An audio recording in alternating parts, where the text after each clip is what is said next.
Hello చెప్పు. అలాగా, నేను చూసుకుంటా.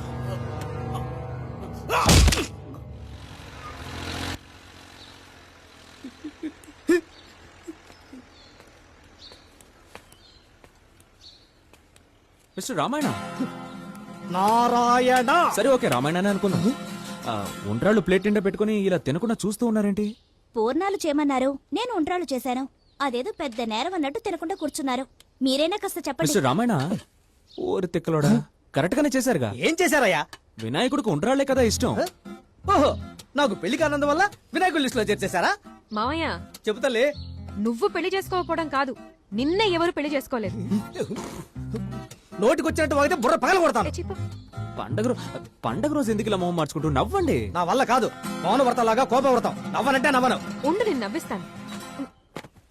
ఎవరేం చేసినా నవ్వుకు రోయ్. మిస్టర్ రామాయణ, ఆ అమ్మాయి మిమ్మల్ని ఎలా నవ్విస్తుంది? తను నవ్విస్తుందో లేదో గానీ నువ్వు ఏడిపించేలా ఉన్నావు. మావయ్య, కళ్ళు మూసుకో. నువ్వు ఏం చేసినా సరే నేను నవ్వను కాక నవ్వను. మిస్టర్ రామాయణ, నువ్వు నోరు మోయవయ్యా, నేను కళ్ళు మూసుకుంటాను. ఏంటి? ఒక్క నిమిషం. మావయ్య,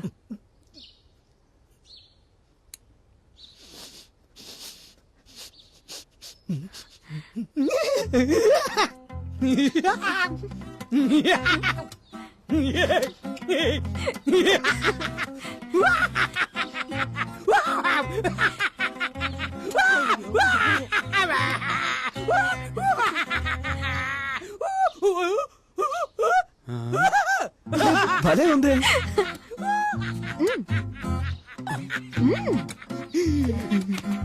ఏంటి అంటే ఆయన ఎలా నవ్వించావు? అదా, ఇది హాస్పిటల్లో ఆపరేషన్ థియేటర్ లో యూజ్ చేసే నైట్రస్ ఆక్సైడ్. దీన్నే లాఫింగ్ గ్యాస్ అంటారు. దీన్ని పీలిస్తే 10 నిమిషాల వరకు నవ్వును కంట్రోల్ చేయడం ఎవరి వల్ల కాదు. అయితే ఇంకో 10 నిమిషాల వరకు ఈ గుర్రం సక్కిలిస్తూనే ఉంటుందా? పై మేడ మీదకి తీసుకెళ్ళండి. ఫ్రెష్ ఎయిర్ లో ఉంటే త్వరగా నార్మల్ అవుతారు. హలో మిస్టర్ రామాయణ, రండి మేడపైకి వెళ్దాం. రండి, చాలు చాలు రండి. రండి. ఏమైంది వీడికి? ఏంటి అలా అవుతున్నారు? ఇది ఒక నవ్వుల వైద్యం. సరే, నువ్వు వెళ్ళి పంచుడు. సరే అక్క.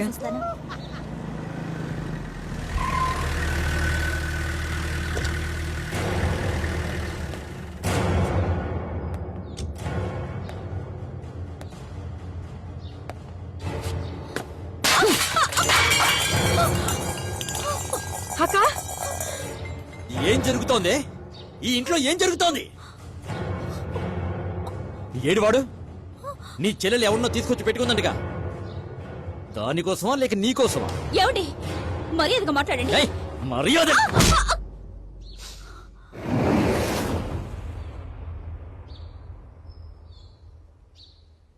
నా పెళ్ళాన్ని నేను కొడతాను, మధ్యలో నువ్వెవడరా?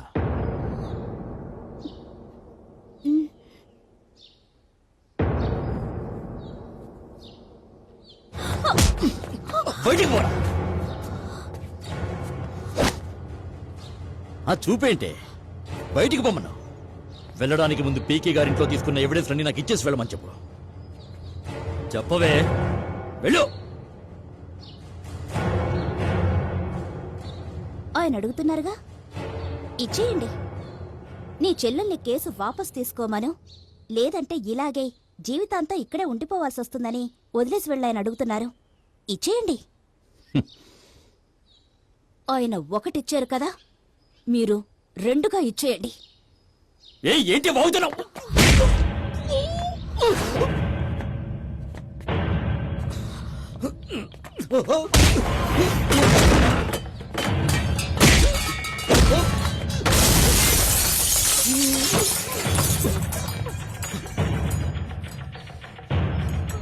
ఏయ్, తాళి కట్టిన భర్తని పరావాడి చేత కొట్టిస్తావా?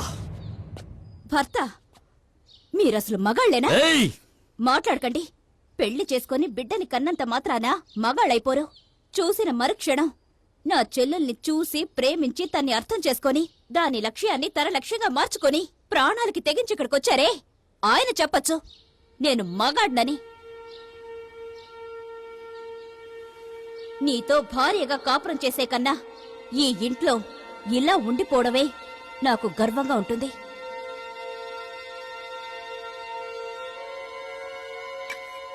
చూడు, బాగా చూడు. ఒక పోలీసోడు 2 విషయాలు సంపాదించుకోవచ్చయ్యా.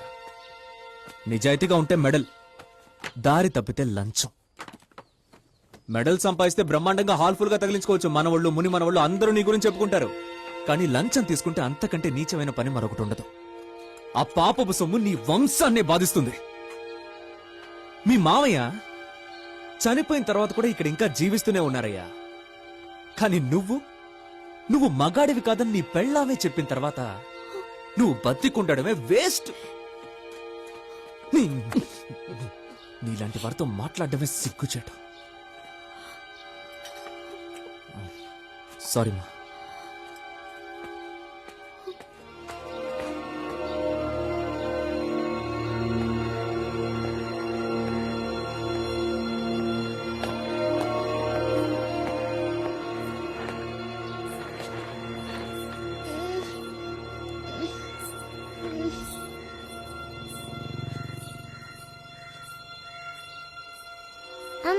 రా తల్లి.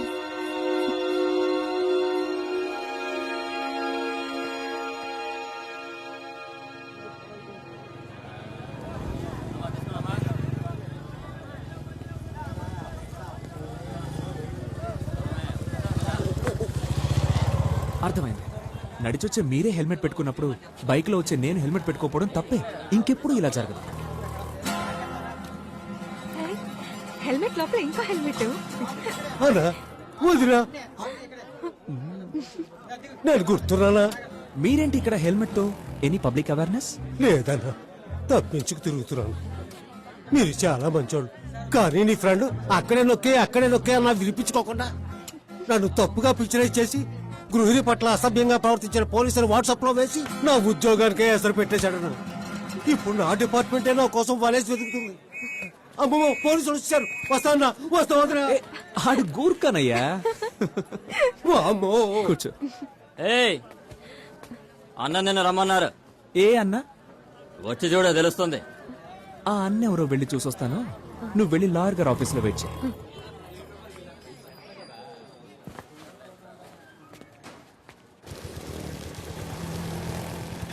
అన్నా,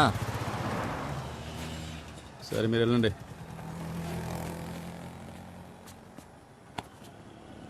రై, ఎవర్రా నువ్వు? ఎక్కడికి వచ్చి ఏం చేస్తున్నావు? ఇది నువ్వు అనుకుంటున్నట్టు కాదు. మర్యాదగా ఎవిడెన్స్లన్నీ తిరిగి ఇచ్చేసి ప్రాణాలతో ఇల్లు చేరే మార్గం చూడు. ఎంతకీ నువ్వెవరు? ఏయ్, నువ్వు ఉండరా. గంగారెడ్డి ముందు నిలబడి మాట్లాడడానికి అందరూ భయపడతారు. నా దగ్గరికి వచ్చి నన్నే ఎవరిని అడుగుతున్నాడు? ఏయ్, ఓ, నువ్వేనాదే? నా లవ్వరు, నా లవ్ కోసం మాత్రమే నీ ముందు కూర్చొని మాట్లాడుతున్నాను. లేదంటే నీలాంటి వాళ్ళ కోసం కోర్టు కేసులను తిరగడానికి నేనేమన్నా మెంటల్ గాన్నా? ఏం చేయమంటావు? ఆ అమ్మాయి అది నమ్ముతోందే. అందుకే నువ్వు ఆ కసాయి కొట్టువాడు ఇంకా భూమి మీద బతికున్నా. ఓ, ఇందులో ఉన్న 6 బుల్లెట్లలో ఒక్క బుల్లెట్ మీద నీ పేరు రాసుంది. ఏం చేద్దాం? ఆధారాలన్నీ ఇచ్చేసి బతికిపోతావా లేక ఇక్కడే చేస్తావా? నాకొక్క బుల్లెట్ చాలు కదరా. ఎందుకు 6 లోడ్ చేసావు?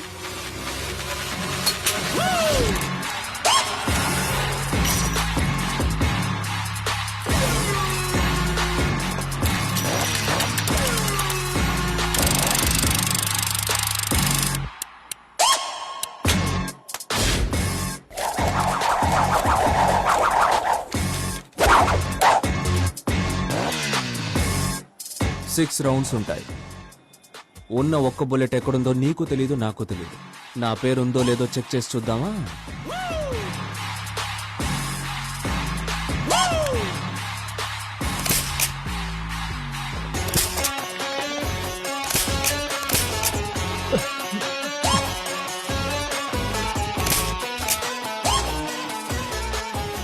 ఐదు సార్లు పేల్చినా నాకేం కాలేదే. నాకెందుకో ఈ బుల్లెట్ మీద నీ పేరున్నట్టు అనిపిస్తోంది. ఏయ్, వద్దు. కన్ఫర్మ్ చేసుకుందామా? గంగారెడ్డి భయపడినట్టు నటించేవాడు వీరుడు కాదురా, భయం అంటే అర్థం కూడా తెలియని వాడేరా వీరుడు. నాకే గురి పెడతావా?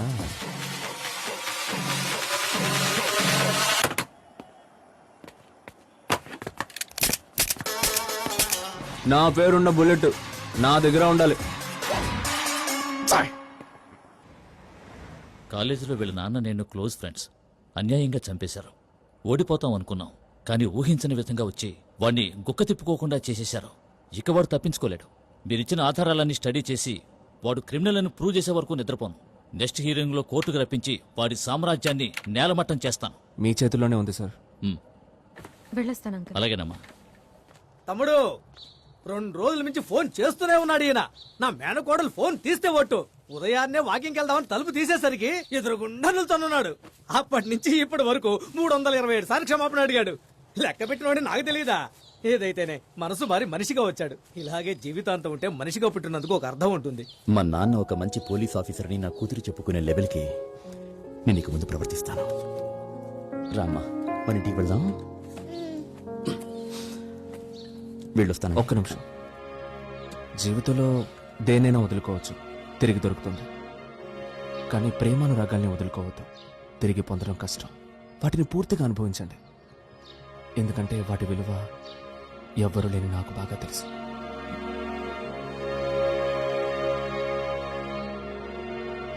తిండి వంటలు గుమ్మగుమ్మలాడిపోతాయి. జాగ్రత్తగా పెట్టు.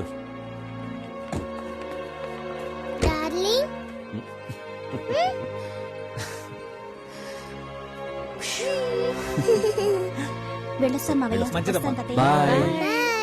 బాయ్. మాధవి, నేను లేనని ఏం దిగులు పడకు. డార్లింగ్ నిన్ను జాగ్రత్తగా చూసుకుంటా. అలాగే మహారాణి. బాయ్. బాయ్. బాయ్ అక్క. మూడు పిల్లలు కలిసి ఉంటేనే ముచ్చటగా ఉంటుంది. గుమ్మల్లో నిలబడే కాపురం మొదలు పెట్టేసేలా ఉన్నాడే. ఏ ఇలా రా. ఎందుకు రమ్మంటున్నానుగా? ఎందుకు చెప్పండి. ఏ డార్లింగ్, బావకు ఒక ఇవ్వు. అవన్నీ పెళ్ళైన తర్వాతే. అయ్యా, నువ్వింకా 1945లోనే ఉన్నావే. ఏంటయ్యా? ఏం లేదయ్యా, నాలాంటి చిన్న పిల్లోడు నీలాంటి పెద్దవాడు ఇలాంటివన్నీ చూస్తే కళ్ళు పోతాయి. పోయినా పట్టించుకునేవాడు ఎవరు లేడు. రా. ఏయ్, ఏయ్, ఏయ్, ఏయ్. సంచలనం సృష్టించిన పీకే మెడికల్ కాలేజ్ విద్యార్థిని వైశాలి మరణం కేసు కీలక ఘట్టానికి చేరుకుంది. ఈ కేసుకు సంబంధించిన ముఖ్యమైన ఆధారాలు లభించినట్టు, ఆశ్చర్యకరమైన నిజాలు వెలుగు చూడబోతున్నట్టు తెలుస్తోంది. ఈవేళ మనకి న్యాయం జరుగుతుంది కదా. దిగులు పడకండి, మనమే గెలుస్తాం. ధైర్యంగా వెళ్ళండి. పద. మాధవి, అడ్వకేట్ ఏదైనా చెప్పారా? లేదు. ఏ? నెక్స్ట్ వచ్చేది మన కేసే. సార్ ఇంకా రాలేదు. ఫోన్ చేస్తే స్విచ్ ఆఫ్ అని వస్తుంది. మీ దగ్గర సార్ పర్సనల్ ఫోన్ నెంబర్ ఏదైనా ఉందా? తాతయ్య,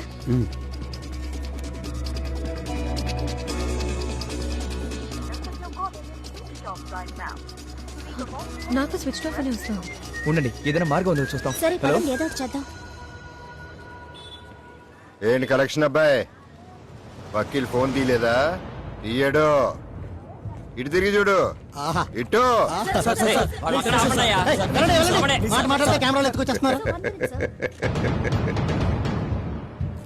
ఏంటబ్బా అలా చూస్తున్నావు?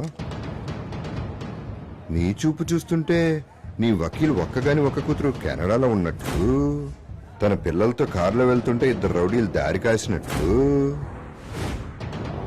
తుపాకిని నెత్తిని పెట్టి నీ వకీలుకు ఫోన్ చేసి బెదిరించి మాట్లాడినట్టుగాను. సార్, మొత్తం ఆధారాలను ఇచ్చేస్తాను సార్. నా కూతురు ఏమి చేయకండి సార్. తనని కాపాడండి సార్. Leave them.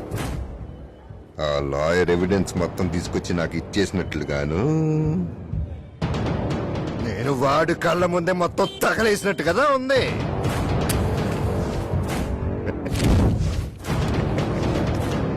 అలాంటి పనులు నేనేం చేయలేదు తమ్ముడు.